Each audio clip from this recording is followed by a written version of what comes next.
একটি বৈষম্যবিরোধী ছাত্র আন্দোলন এবং নাগরিক কমিটির উদ্যোগে রাজনৈতিক দল তৈরি হয়েছে, ফলে বৈষম্যবিরোধী বা সমন্বয়ের যে পরিচয়, সেই পরিচয়টা কিন্তু এখন আর এক্সিস্ট করে না সেই অর্থে।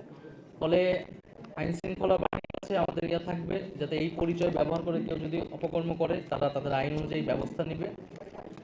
আর একটা কি প্রশ্ন ছিল এখানে, যেটা তারুণ্য।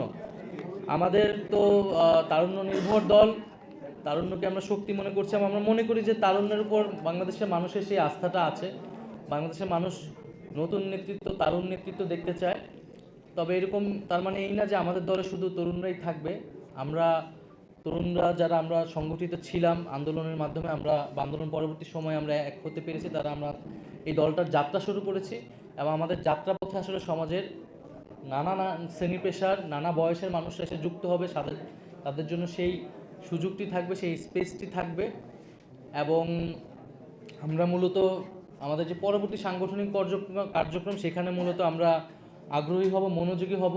গ্রাম পর্যায়ে, তৃণমূল পর্যায়ে যারা আমাদের থেকে বয়স্ক আছে তাদের সাথে মিথস্ক্রিয়া করার, তাদের সাথে আলোচনা করার, তাদেরকে দলে টানার। এবং আমরা খুব শীঘ্রই, খুব দ্রুত সময়ের মধ্যে একটা উপদেষ্টা পরিষদ গঠন করব এনসিপির পক্ষ থেকে, যেখানে সমাজের বিভিন্ন শ্রেণী পেশার যারা সিনিয়র সিটিজেন রয়েছে তারা আসলে যুক্ত হবেন এবং এই রাজনৈতিক দলে কার্যক্রমে আমাদেরকে সহায়তা করবেন। ধন্যবাদ। Thank you.